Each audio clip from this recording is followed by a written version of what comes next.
तो दोस्तों हम पिछले क्लास में रूल नंबर 6 तक देख चुके थे। रूल नंबर 7 देख रहे हैं। अगर ईट का प्रयोग सब्जेक्ट के रूप में हो, ईट का प्रयोग किस तरह हो तो सब्जेक्ट के रूप में, उसके बाद बी के किसी फॉर्म का प्रयोग हो, उसके बाद क्या हो बी के किसी फॉर्म का प्रयोग हो, तो उसके बाद प्रोनाउन के नेगेटिव केस का प्रयोग होता है। जैसे इट इज आई, आई क्या है तो नॉमिनेटिव केस है यानी सब्जेक्टिव केस है। Who am to blame. आगे देखते हैं, आगे यूज ऑफ ईट के बारे में देखते हैं। रूल 1 बोलता है ईट का प्रयोग जानवर, निर्जीव पदार्थ, देश एवं शिशु के लिए होता है। ईट का बहुवचन दे होता है। ईट का प्रयोग कहाँ करते हैं? जानवर के लिए, निर्जीव वस्तु, निर्जीव पदार्थ, देश के लिए एवं शिशु के लिए भी ईट का प्रयोग करते हैं। क्यों?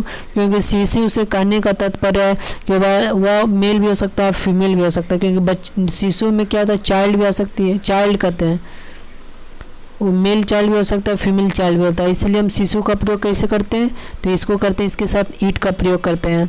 जैसे America is a developed country, eat is a super power, तो ईट किसके लिए प्रयोग हुआ तो अमेरिका के लिए। तो ईट का प्रयोग देश के सेंस में भी हम करते हैं। अगला, श्रीलंका एंड पाकिस्तान और developing country, they are facing internal terrorism, तो श्रीलंका एंड पाकिस्तान, इसके लिए हम बहुवचन में ईट का दे का प्रयोग किए। तो बहुवचन में ईट का दे, ईट का बहुवचन क्या होता है तो दे होता है, तो इसके साथ हम क्या करते हैं दे का प्रयोग करते हैं। रूल नंबर 2 देखते हैं अब। रूल नंबर 2 बोलता है ईट का प्रयोग टाइम, समय, वेदर, मौसम, टेम्परेचर, तापमान, डिस्टेंस, दूरी या अन्य प्राकृतिक घटना को एक्सप्रेस, अभिव्यक्त करने के लिए इंट्रोडक्टरी सब्जेक्ट के रूप में होता है। इस केस में क्या करते हैं ईट को एम्प्टी ईट कहा जाता है, क्योंकि इसका कोई अर्थ नहीं होता। इस केस में क्या बोलते हैं, आप यहाँ पर ध्यान रखिएगा कि ईट का प्रयोग टाइम के, वेदर, मौसम, टेम्परेचर, तापमान तथा डिस्टेंस, दूरी या अन्य प्राकृतिक घटना को एक्सप्रेस यानी अभिव्यक्त करने के लिए इंट्रोडक्टरी सब्जेक्ट के रूप में होता है। इस केस में ईट को एम्प्टी ईट कहा जाता है। क्यों? क्योंकि इसका अर्थ होता है, इसका कोई अर्थ नहीं होता। जैसे it is raining, it is winter, it is March, it is morning, it is 6 o'clock, it is Monday. तो ये रेनिंग क्या हुआ प्राकृतिक घटना को अभिव्यक्त कर रहा है। इट इज़ विंटर वेदर को दिखा रहा है। रेनिंग भी एक वेदर है, जैसे गर्मी, बरसात, जाड़ा, ये सारे क्या है वेदर, मौसम तो ये क्या सीजन हुआ, सॉरी ये सीजन हुआ, प्राकृतिक घटना लेकिन है इसको। मार्च क्या हुआ महीना का नाम हुआ, मॉर्निंग हुआ टाइम, 6 o'clock टाइम हुआ, और मंडे क्या हुआ ये डे का नाम हुआ। ये सारे हम इसको ईट का प्रयोग से दर्शाते हैं। आगे देखते हैं, ईट का प्रयोग इन्फिनिटी 2 + V1 जेर एंड V4 क्लॉज के बदले भी होता है। जैसे it is easy to solve it, it is easy to solve it, it is said that virtue is its own reward. तो इट का प्रयोग क्या कहाँ करते हैं इन्फिनिटी के फॉर्म में करते हैं, जेरेंड के फॉर्म में करते हैं, और क्लॉज के बदले भी होता है। अगला रूल 4 बोलता है इट का प्रयोग सेंटेंस के सब्जेक्ट के नॉन के रूप में नॉन या प्रोनाउन पर जोर डालने के लिए होता है। इट का प्रयोग कहाँ करते हैं सेंटेंस के सब्जेक्ट के रूप में नॉन या प्रोनाउन पर जोर डालने के लिए होता है। जैसे it was he who made his mistake, तो ही प्रोनाउन है तो उसके लिए सब्जेक्ट पर जोर डालने के लिए इट का प्रयोग करते हैं। इट वाज यह वही था, ही मतलब ही हुआ है तो उसी पर क्या कर रहे हैं जोड़ रहे हैं, यह वही है, यह वही है तो ही पर जोड़ दे रहे हैं। तो इट का प्रयोग हम कहाँ करते हैं सब्जेक्ट पर जोड़ देने के लिए भी करते हैं, नॉन पर जोड़ देने के लिए, नॉन या प्रोनाउन पर। रूल 5 कहता है इट का प्रयोग फ्रेज या क्लॉज को इंट्रोड्यूस करने के लिए होता है। इट का प्रयोग कैसे करते हैं तो फ्रेज या क्लॉज को इंट्रोड्यूस करने के लिए भी करते हैं। जैसे the record will break today is probable, clause है that the record will break, तो it is probable that the record will break today, it is probable that record will, तो it is probable संभावना है कि that record will break today। तो it का प्रयोग किस तरह भी किए क्लॉज या फ्रेज को इंट्रोड्यूस कराने के लिए भी। आगे देखते हैं difference between this and it. तो अब हम देखेंगे दिस THIS दिस और इट के बीच में अंतर क्या है? तो दिस का प्रयोग किसी व्यक्ति के लिए, कोई व्यक्ति हो सकता है, वस्तु का नाम हो सकता है, पहचान हो सकता है, परिचय हो सकता है, जैसे आपका वोटर आई कार्ड परिचय का सेंस है, पहचान है कि आपका ये आइडेंटिटी है। कोई राम है तो उसका अलग पहचान होगा, श्याम है तो उसका अलग पहचान होगा। समीपता आदि का बोध कराने के लिए होता है, न कि ईट का। यानी दिस का प्रयोग कैसे करते हैं? व्यक्ति के लिए, वस्तु का नाम हो, कोई वस्तु हो नाम, जैसे book, the book, this book होगा, व्यक्ति होगा, पहचान होगा, पहचान कोई व्यक्ति राम है तो राम का अलग पहचान होगा, श्याम है तो उसका अलग पहचान होगा, उसका परिचय होगा कि तुम कहाँ रहते हो। समीपता होगा आदि को बोध कराने के लिए क्या करते हैं? दिस का प्रयोग करते हैं, न कि ईट का प्रयोग करते हैं। जैसे बोले this is a book, this is a pen, ये सारे क्या हुआ? दिस का प्रयोग हुआ, वस्तु का नाम से होगा। अगला ईट का प्रयोग समय। ईट का प्रयोग कैसे करते हैं? तो समय, दूरी, मौसम आदि को बोध कराने के लिए होता है, न कि दिस का। यहाँ पर ईट का प्रयोग करते हैं, जैसे इट इज़ 10 AM तो समय बता रहा है। इट इज़ विंटर तो ये क्या है? सीजन, मौसम सीजन बता रहा है कि कौन सा सीजन है। इट इज़ नाइट, ये सारे क्या ईट का प्रयोग करते हैं। अगला दिस के बाद नॉन का प्रयोग हो सकता है। दिस के बाद क्या हो सकता है? नॉन का प्रयोग कर सकते हैं। जैसे बोले this book is mine, this book is mine तो दिस के बाद क्या है? नॉन है। बुक क्या है? नॉन है। नॉन क्या है? तो वस्तु का नाम है। नॉन टॉपिक हम देख लिए हैं। अगला इट इज़। ईट के बाद नॉन का प्रयोग नहीं होता। ईट के बाद क्या होता है? नॉन का प्रयोग नहीं हो सकता है, क्योंकि नॉन के स्थान पर प्रोनाउन का प्रयोग होता है, क्योंकि नॉन के स्थान पर क्या होता है? प्रोनाउन का प्रयोग होता है। तो ईट के बाद नॉन का प्रयोग नहीं हो सकता, क्योंकि क्यों नहीं हो सकता? नॉन के स्थान पर प्रोनाउन का प्रयोग होता है। जैसे इट बुक इज़ माइन तो ईट के बाद नॉन का प्रयोग नहीं होगा, इट इज, इसको लिखेंगे इट इज़ माई बुक। अगला दिस का प्रयोग किसी सिंगुलर नॉन की तरह इंगित करने के लिए किया जाता है जब वह नॉन समीप में हो। दिस का प्रयोग सिंगुलर नॉन में की तरह इंगित करने के लिए प्रयोग करते हैं। कब? जब नॉन समीप में हो। जैसे this boy is very intelligent, जब नॉन क्या हो? This boy is very intelligent तो उस तरह इंगित करने के लिए भी हम लोग करते हैं दिस का प्रयोग।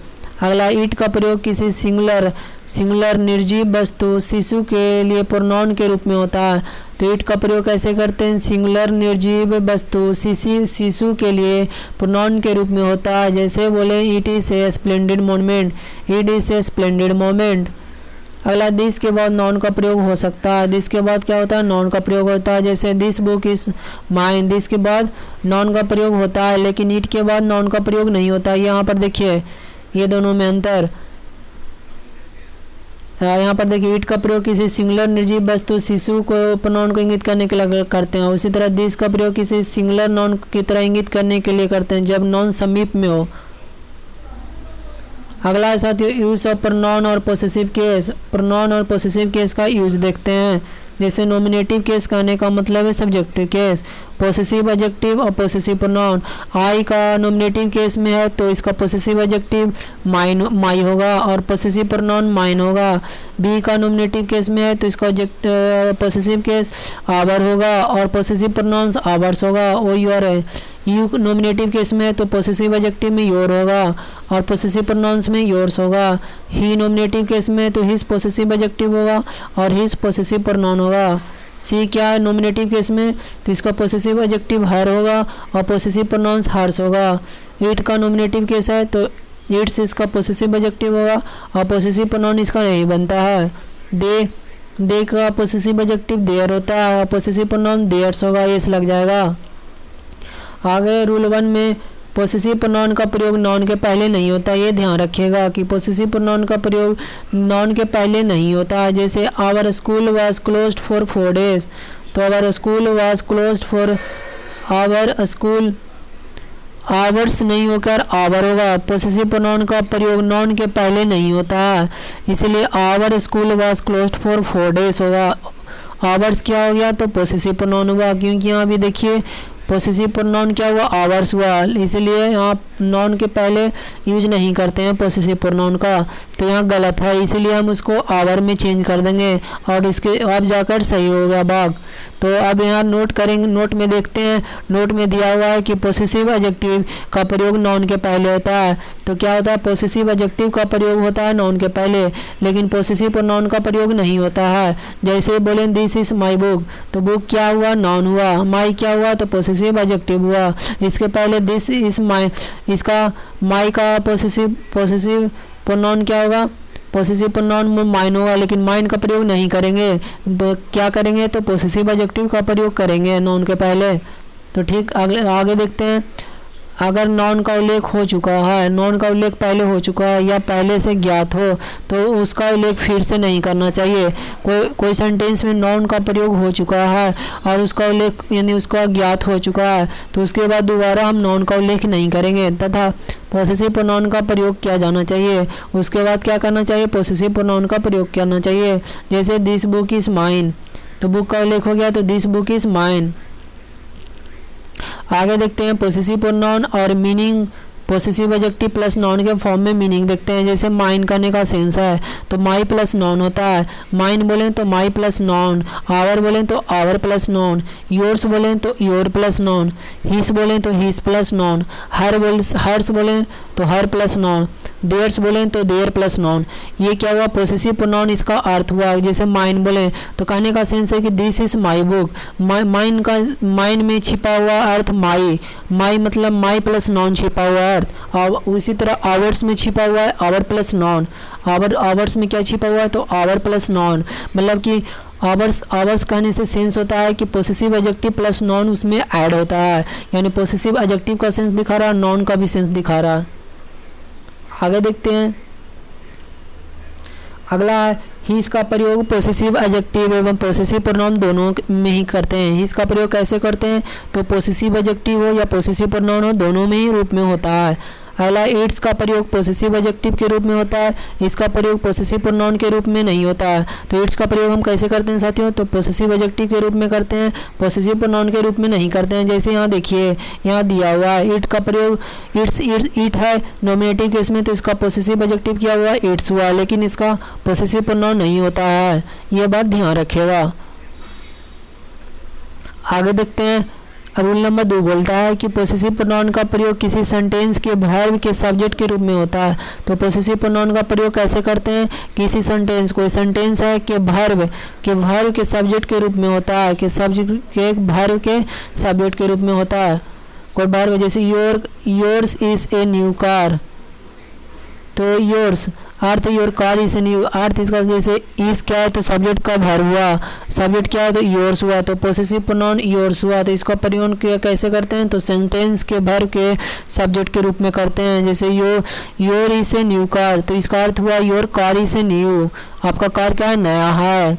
अगला हर इज ए ब्यूटीफुल हर, तो यहाँ इस क्या हुआ, हेल्पी सब्जेक्ट का वर्ब हुआ हर का, तो यहाँ हर को किस तरह प्रयोग किया, हर, लेकिन हर क्या है तो पोसेसिव प्रोनाउन, लेकिन उसका यूज किस तरह किए, तो इसको हम सेंटेंस के सब्जेक्ट के रूप में किए।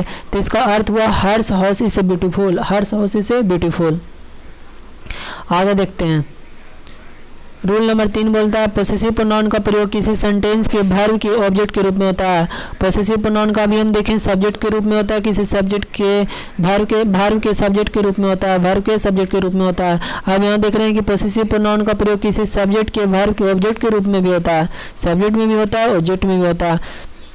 जैसे he has lost my book as well as your, तो he has lost my book as well as yours, तो yours क्या हुआ, पोसेसिव प्रोनाउन हुआ।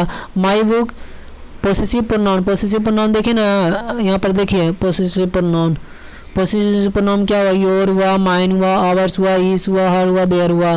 ठीक है, यहाँ पर यही तो बोल रहे हैं कि यहाँ पर देखिए, यहाँ पर यही ना है कि ही हैज़ लॉस्ट वर्ब का ये ऑब्जेक्ट के रूप में काम किया, यही ही has lost my book as well as your books. अगला save your time and my too, तो इसका अर्थ होता है save your time and my time too. तो आज तक के लिए बस ये इतना ही रखते हैं। वीडियो अच्छा लगा तो सब्सक्राइब कर लें।